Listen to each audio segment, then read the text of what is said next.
Hello and welcome to World Talks here on TVP World with me, Ashim Kumar. Today is World Humanitarian Day, a moment to reflect on the human cost of war. In Ukraine, the toll is devastating. Nearly 50,000 civilians killed or injured since Russia's full-scale invasion, including 3,000 children, according to the United Nations. Behind those numbers are families struggling to survive under constant attack.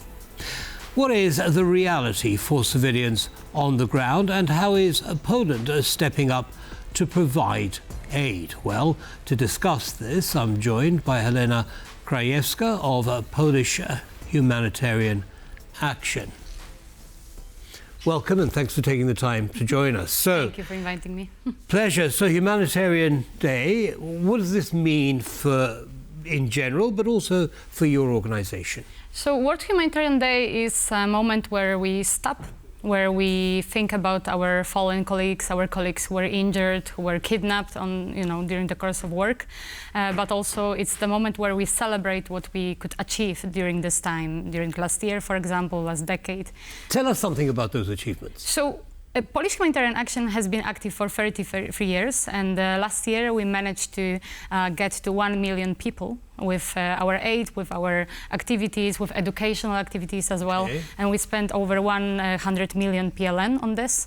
And we wouldn't be able to do that without, the business donors, the international donors, of course, just the normal people. Right. Fundraising for this cause. And what it's the best for me is that we could get to 10 countries on 3 continents. We realized 54 different projects. So it is a cause to celebrate. But then again, it's a very sad day because we still realize how many needs, how many people in need we have to address, and we know that we are not going to get to everybody. Indeed, indeed. Well, I want to come to the future and what your plans are, but I'd like to know a little bit more about, you say 1 million people were helped by your organisation last year. Yes, but in total, around the world, you have 300 million people in need. So this is just a small portion, our portion of solidarity. It's a big, small portion, though. So give us an example of some of the projects which you supported. So, for example, around the world, there are different projects. We are mostly WASH organization, which means, water, sanitary and hygiene kind of projects organization. But so, for example, we do that in Syria, we do that in South Sudan, Somalia, Kenya. We focus on water and sanitation and hygiene. But also we support agriculture with some development projects. We support even agriculture and farming in Ukraine. But also we provide this humanitarian aid, emergency aid if there is a sudden catastrophe. Right. Like in Poland, there was a flooding last year. Sure. So, for example, this kind of projects. And in Ukraine, we have been active since 2014, and we've been going strong since then. Right. But of course, since 2022, everything changed. We had to also change our projects, our locations. I want to go into detail in Ukraine in just a minute, but some of the places that you mention are dangerous places. Many of them have hot wars and terrorism going on. How do you manage that risk? Well, basically, all of our employees, because we don't send volunteers, we have only employees. They are all trained. They go through security training, they go through medical checkups, they have vaccines regularly taken, as well as we also have the psychological checkups, and even people who are destined to leave country for a short period of time, for long term, they should go through during recruitment process, they should go through psychologists first, because not everybody is suited to go to the field. As you say, it's not the most safe condition to be in. No, and also it is exhausting from the psychosocial point of view. Of course. So. And presumably after coming back, there must be some kind of stress that needs to be dealt with. Now, tell us about Ukraine. You say you do some work already in Ukraine. Give us a bigger picture of what you're doing there. So we started working in Ukraine, as I said, in 2014, and it was emergency support. And as often, this was when Russia invaded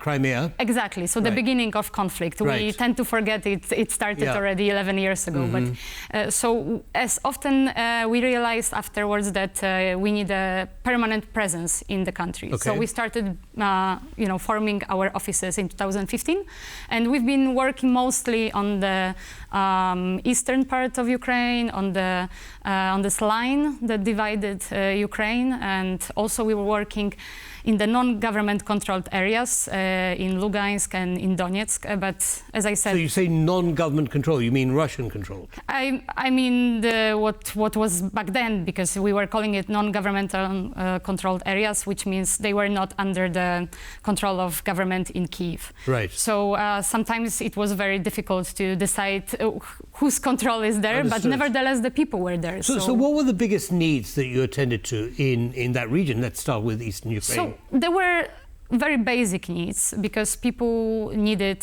food, needed hygiene products, but also they needed psychosocial support. So we had many, like 12, if I remember correctly, 12 psychosocial support centers along the line in Toretsk, in for example, Zolote, in Bakhmut. We had an office in Kramatorsk. So all the names that are hot right now, we were there. And we had our employees there.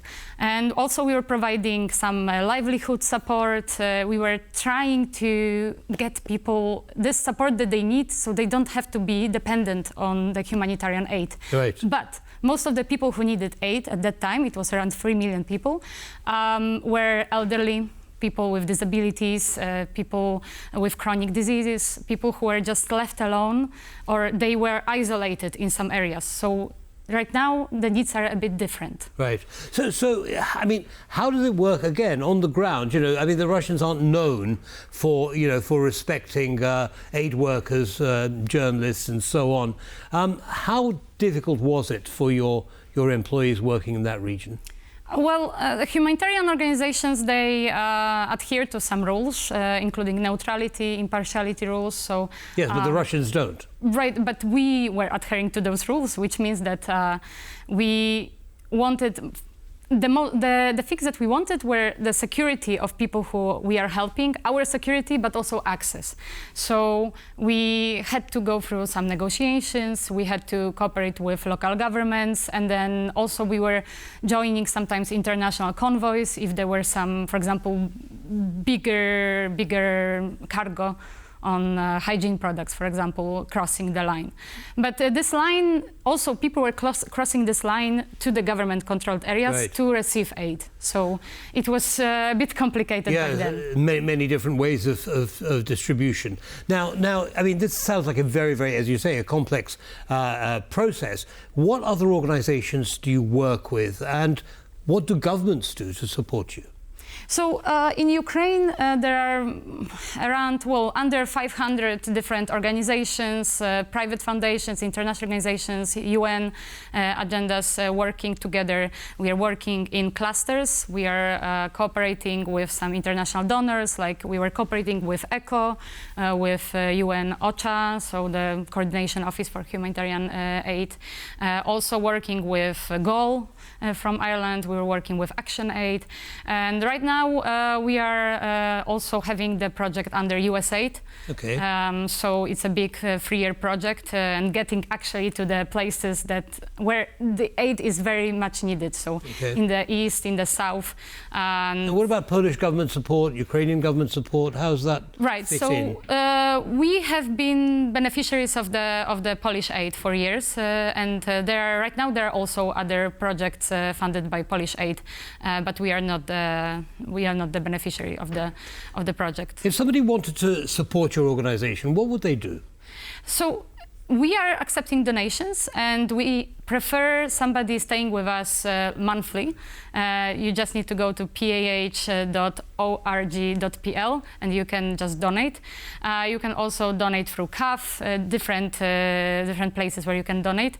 And you can support this great work, because I said the aid changed, because it's not just psychosocial support, it's food support, it's hygiene support, it's rebuilding after the strikes, it's also financial support for the people who lost their houses. So there is a lot of causes to be supported. So there are a lot of ways in which people... And also there are a lot of ways, right? In which people can contribute. Can you repeat the address? So it's pah.org, like organization, .pl. Okay, thank you. Now, very briefly, because we've only got a few seconds left, the deportation of Ukrainian children to Russia, you may not be directly involved with that, but are you aware of what the situation is, what efforts are being made, and how that's progressing? So humanitarian organizations are not involved in this, but we of course hear from the other side, and we are also helping people crossing from this non-government controlled areas or occupied areas, crossing back from Belarus through to Ukraine. So we are on the crossings there. Yeah, and you're there to support them. To support everybody who is crossing, because they have nothing when they are crossing. Right. So when they come back, when they come back from Russia or from Berdiansk or Mariupol, this kind of places. Well, thank you so much for sharing what your organization does and informing the audience how they can best support your efforts. Thank you. Thank you. And that brings us to the end of this episode of World Talks. Goodbye.